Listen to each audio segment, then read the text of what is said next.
안녕하세요. 이번 시간에는 수학에서 1등급과 2등급을 받는 아이들의 그 미묘한 차이에 대해서 말씀을 드려보도록 하겠습니다. 지금 9등급제에서 1등급, 2등급, 3등급까지는 상위 23% 안에 드는 아이들이니까 거의 한 20% 안에 든다라고 하면 굉장히 잘하는 우수한 학생들입니다.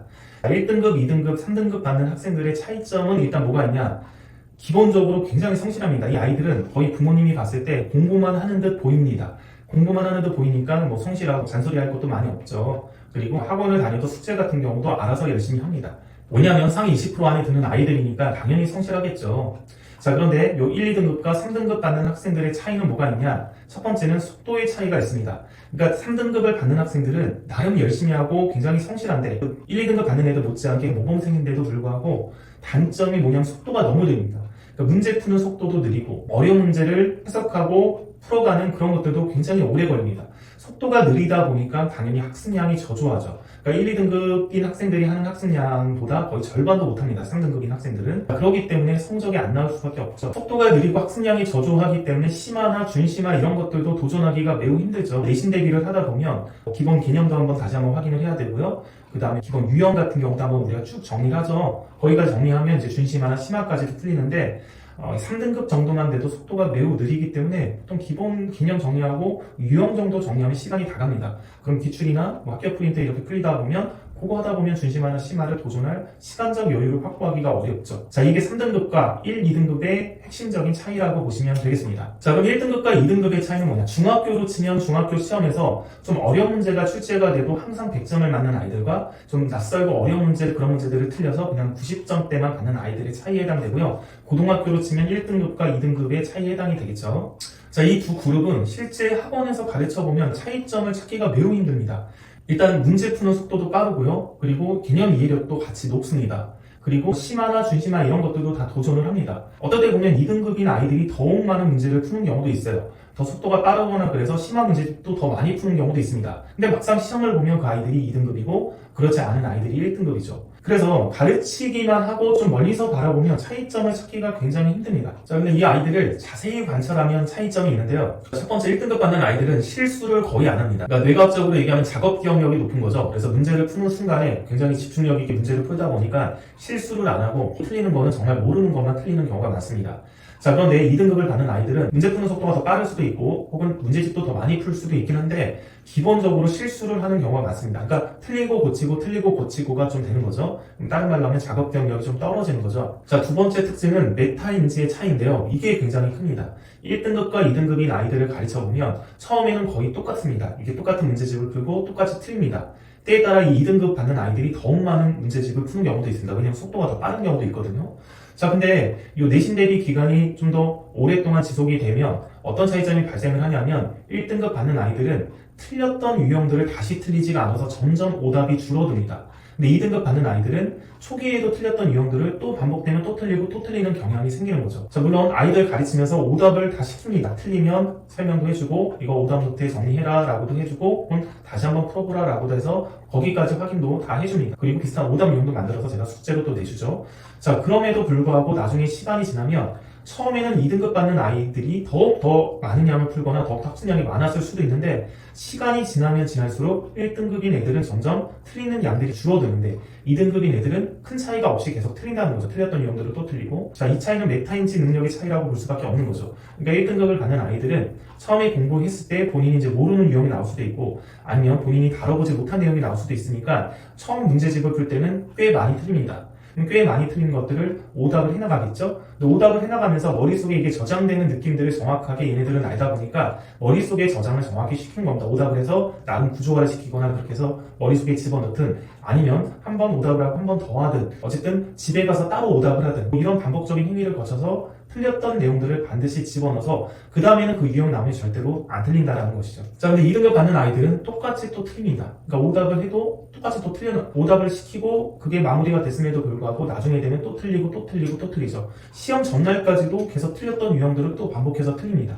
그래서 이건 예전에 몇 번 했던 건데도 또 모르겠냐 그러면 또 기억이 안 난다라고 합니다. 이런 차이점이 있는 거죠. 세 번째 차이점은 처음 보는 문제 유형을 푸느냐 못 푸느냐입니다. 처음 보는 문제 유형이 난이도로 치면 물론 어렵겠지만 어쨌든 1, 2등급인 아이들은 보통 블랙라벨 수준까지는 같이 다 다뤄주거든요. 그러니까 심화 문제집은 똑같이 다 풀려요. 실제 심화 문제집 풀 때 2등급인 아이들이 더 잘 푸는 경우도 있어요. 근데 막상 시험을 보면 처음 보는 유형들을 선생님들이 내십니다. 물론 안 내는 학교도 있겠지만 또 내는 학교도 있는 거죠. 좀 어렵게 내거나 선생님들이 고생해서 신유형들을 내는 학교들이 있습니다. 어떤 문제집에도 없는 문제를 내기 때문에 아이들이 보면 기존의 문제집을 아무리 풀었어도 본인이 풀었던 유형들하고 좀 다른 유형으로 납니다. 자, 그럼 이런 유형들을 풀어내느냐 못 풀어내느냐가 1등급이냐 2등급이냐를 가르는 거죠. 중학교로 치면 이런 유형들을 다 풀면 문제가 좀 어렵게 나와도 100점을 받는 거고, 이런 유형들 중에 한 두 문제 풀리면 뭐 92점 이 정도 되겠죠. 그런 점수를 받게 되는 겁니다. 이 낯선 유형을 풀어내냐 못 풀어내느냐는 제 경험상 많은 심화 문제집을 풀리거나 많은 문제를 풀린다고 해결이 되지는 않아요. A라는 학생하고 B라는 학생이 있으면 B라는 학생을 훨씬 많은 양의 학습, 한 2배 정도 학습을 하고 심화 문제집도 더 풀려도 막상 시험을 보면 A라는 학생은 그 낯선 문제를 푸는데 얘는 못 풀어서 얘는 1등급이고 얘는 2등급인 경우도 있습니다. 그래서 이 1, 2등급, 상위 10%에 해당하는 학생들이죠. 여기서의 어떤 변별력은 낯선 문제를 풀 수 있는 능력이 있냐 없냐, 그 차이겠죠. 그러다 보니까 실제 수능을 지도하거나 아니면 내신을 지도하는 이런 고등학교 선생님들 같은 경우는 양치기만으로 해결이 안 된다라는 얘기를 많이 하는 겁니다. 왜냐면 어차피 낯선 문제가 나오면 양치기 많이 해고 뭐 심화 문제집 이것저것 많이 풀어도 틀리는 애들은 항상 틀리고 그 정도 안 해도 맞추는 애들은 항상 맞추거든요. 그 아이들이 이것저것 엄청나게 심화까지 많이 풀어도 결국에는 처음 보는 낯선 유형을 틀리게 되면 아이들이 좀 지칩니다. 이거 해도 안 되네. 해도 또 모르는 문제가 있네. 이 문제 지금 이렇게 많이 풀었는데 도움도 안 되네. 비슷한 문제 유형도 안 나왔네. 이런 얘기를 또 하게 됩니다. 그럼 낯선 유형을 푸느냐 안 푸느냐는 어떻게 만들어지느냐. 그거는 제가 많이 얘기했죠. 첫 번째는 어려운 문제든 혹은 쉬운 문제든 혹은 개념 문제든 뭐 심화 문제든 가리지 말고 자기 힘으로 풀어가는 연습들을 일단 해야 된다라고 했습니다. 설명을 듣거나 유형을 배우거나 그래서 푸는 게 아니라 자기가 배운 어떤 개념만 가지고 모든 문제를 내 힘으로 풀어가는 연습들이 도움이 된다고 했죠. 예를 들면 홍콩을 오래 했다. 그런데 그거를 개념 독학까지 했다. 개념을 자기가 꼼꼼하게 읽고 자기가 이해한 그 개념만 가지고 문제를 풀어가고 개념 문제가 끝나면 어려운 심화 문제를 풀고 그렇게 해나갔다. 그러면 배우지 않고도 본인이 이제 해결을 한 거죠. 자기가 그냥 개념서에서 읽은 요만큼의 개념만 가지고 모든 문제를 풀어나가는 연습을 했죠. 이런 것들 도움이 됩니다. 두 번째는 안 풀리는 문제가 있을 때는 항상 개념을 떠올려야 됩니다. 그러니까 아이들이 대부분 문제를 많이 풀다 보니까 개념들은 거의 다 알고 있거든요. 1, 2등급은. 그러면 개념을 떠올려서 내가 풀 수 있느냐 없느냐가 이제 좌우하는 거죠. 중학생 같은 경우도 마찬가지예요. 어떤 시험제가 나왔는데 외곽의 이등분선을 이용하는 문제인데 시중에 있는 문제집에 어떤 유형에도 없는 유형을 학교에서 낸 거죠. 그러면 아이들은 이거를 접하는 순간 내가 배운 게 뭐가 있지? 이 시험 포함해서 내가 학습한 내용들이 뭐가 있지를 생각을 해야 되는 거죠. 어차피 선생님들이 이상한 개념으로 문제를 내진 않을 거예요. 교육과정 안에 있는 개념들을 가지고 문제를 낸다는 거죠. 그럼 내가 배웠던, 학습했던 개념들을 이용해서 이 문제를 만들었으니까 내가 배운 개념이 뭔지를 먼저 찾습니다. 선생님들 같은 경우도 아이들이 문제를 질문하잖아요? 그럼 문제가 바로 풀려지는 경우도 있지만 문제가 안 풀리는 경우도 있습니다. 자, 그럴 때는 물어봅니다, 아이들한테. 이 문제 어느 단원에 있는 문제야? 이걸 물어봅니다. 자, 이게 왜 중요하냐 하면 선생님들도 문제를 봤을 때 막히면 이게 어떤 개념을 이용해서 풀어야 될지만 알면 어느 정도 접근을 할 수 있거든요. 그러면 아이들이 이제 뭐 얘기하죠. 이거 어느 단원에 있는 문제예요. 뭐 이렇게 얘기를 해주면 그 단원이구나. 그 단원이라면 요런 개념들을 이용해서 문제 푸니까 이거 접근할 때 이 개념을 적용해서 한번 풀어보자. 이렇게 해서 이제 문제를 풀어나가는 거죠. 그러니까 낯선 문제가 나오게 되면 일단 생각할 게 배운 게 뭐냐 그 말이에요. 그러니까 여러 개념들이 있는데 문제들을 쭉 풀어보는데 내가 지금 학습했던 개념 중에서 이 개념은 안 나왔네? 그럼 이 문제는 어떻게 풀어야 될지 막막하지만 이 개념으로 접근하는 문제가 아닐까? 그것만 찾아내도 방향성이 보이는 거죠. 아까 그 외곽의 이등분선 중학교 2학년 도형 문제 그 문제 같은 경우를 외곽의 이등분선을 이용해서 풀면 된다라는 것만 알면 거의 누구나 풀 수 있는 문제인데 처음 접하면 뭘 이용해서 풀어야 될지가 막막한 문제입니다.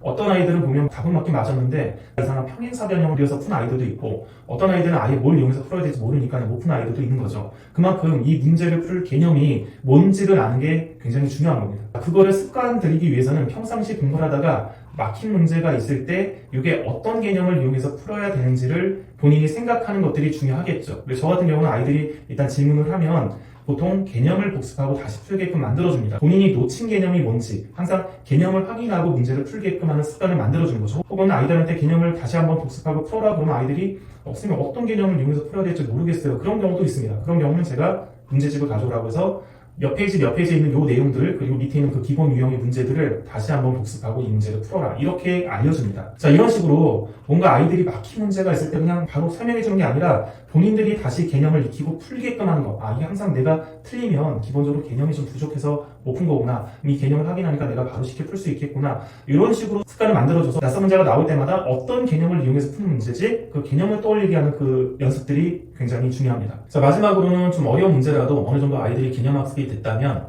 좀 시간이 걸려도 본인이 스스로 풀어나가게끔 이렇게 만드는 그런 습관들이 좀 중요합니다.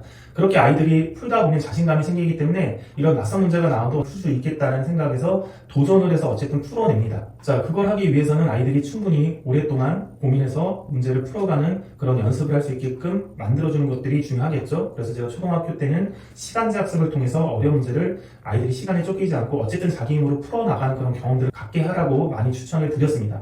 자, 이런 습관들을 안 가지고 한 중학교, 고등학교에 오는 아이들은 보통 모르는 문제가 나오면 그냥 다 질문을 합니다. 아니면 바로 해설을 읽든가요. 그러면 이런 아이들은 이런 낯선 문제가 나오면 100% 못 풀게 됩니다.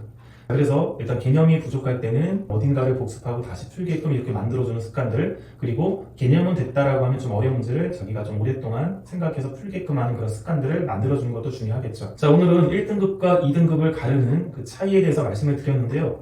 이게 학습량과 어떤 공부로는 잘 해결이 안 되는 경우가 꽤 있습니다. 제가 아이들을 실제 지도해도 2등급인 아이들이 평상시 훨씬 더 많은 양을 학습하거나 더 어려운 것까지 푸는 경우도 있거든요. 만약에 내 아이가 고등학교를 치면 2등급이다. 혹은 내 아이가 중학교를 치면 90점대인데 항상 100점을 못 맞는다. 낯선 문제 한 두 문제를 항상 못 풀어서 100점을 못 맞는다.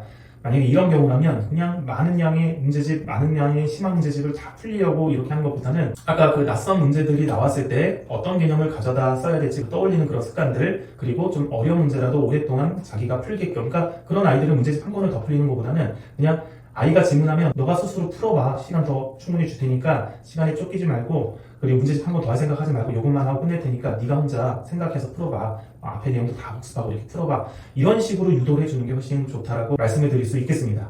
여기까지 하겠습니다.